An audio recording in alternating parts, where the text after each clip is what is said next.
خواہشیں اور دن رات کی کروٹیں نت نئی چیزوں کا پیغام لے کر آ رہی ہے. یہ بالکل آیا اور صاف و شفاف ہے کہ ہندوستان ہمارا ملک اور مادر وطن ہے. یہاں کی خوشیوں اور مسرتوں میں ہم ساتھ ساتھ ہیں. یہاں کے رنج و غم اور کرب و الم میں ہم شامل ہیں. اسی وجہ سے جب کسی ظالم نے اسے لوٹنے کی کوشش کی ہے تو اس کی حفاظت کے لیے ہم نے سینہ تان کر کھڑے ہوئے.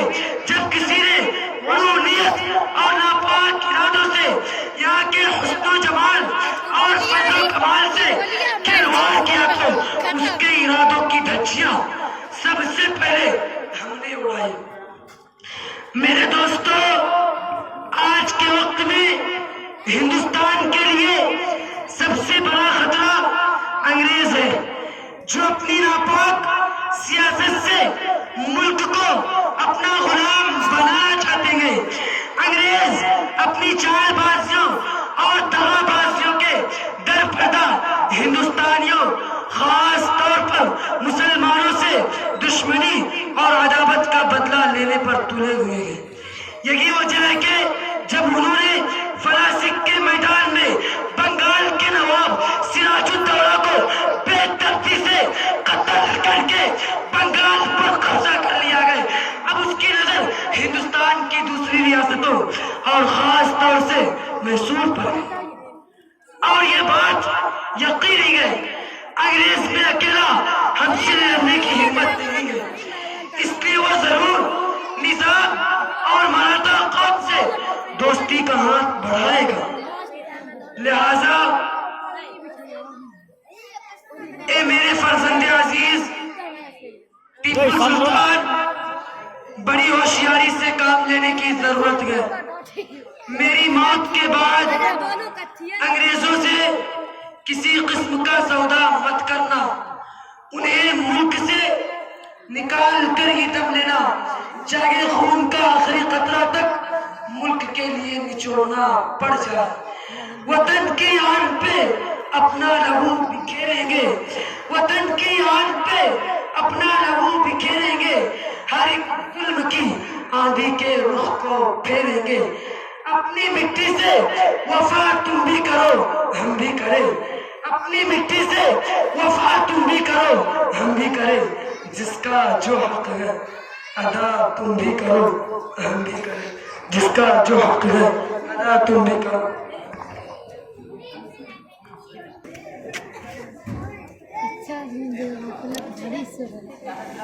خوشی اور مسرت کی خبر آ پہنچی ہے کہ میسور کے حکمراں حیدر علی کا انتقال ہو گیا ہے اور ان کا لائق و فائق فرزند ٹیپو سلطان بادشاہ بن چکا ہے. اس سے پہلے کہ وہ اپنے والد کے صدمے سے نکل پائے، ہمیں میسور پر حملہ کر دینا چاہیے اور ہمارے درمیان جو سب سے بڑی رکاوٹ ہے اسے ختم کر ڈالنا چاہیے. سر، یہ وقت کا اہم تقاضا ہے. دوستو، آپ کو یہ بات اچھی طرح یاد رکھنی چاہیے کہ ٹیپو سلطان بے باک لیڈر اور بہادر شخص ہے. وہ امور سلطنت اور سپہ سالاری میں بہت مہارت رکھتا ہے. وہ سچا محب وطن، ملک کی آزادی اور اسلام کے دونوں جذبات بیک وقت یکساں طور پر ان کے اندر موجود ہے. وہ ہمیں نہ صرف اسلام کا بلکہ ہندوستان کا سب سے بڑا دشمن سمجھتا ہے. اس لیے آسانی سے ہم ان کو شکست نہیں دیتے. بہتر ہوگا کہ ہم نظام اور مراٹھا قوم سے دوستی کا ہاتھ بڑھائیں، ان کو اپنے ساتھ لے کر مقابلہ کریں. ہم تنہا تنہا ٹیپو سے مقابلہ نہیں کر سکتے.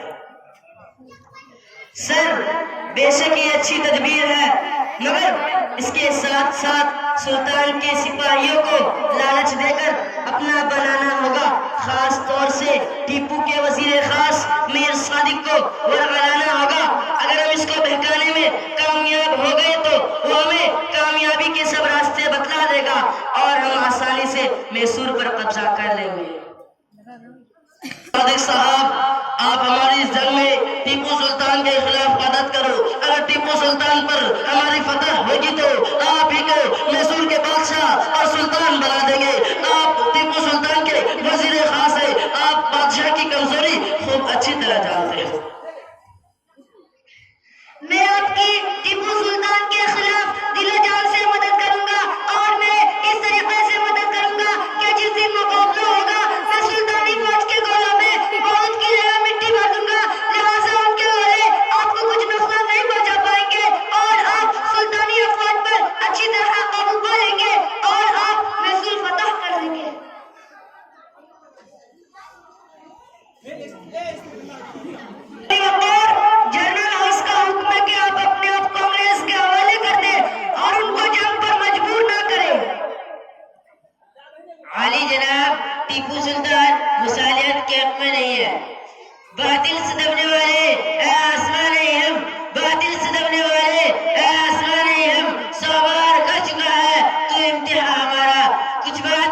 روک لگا دو ان کے راہوں پر۔ یہ خاموش مزاجی تمہیں جینے نہیں دے گی، یہ خاموش مزاجی تمہیں جینے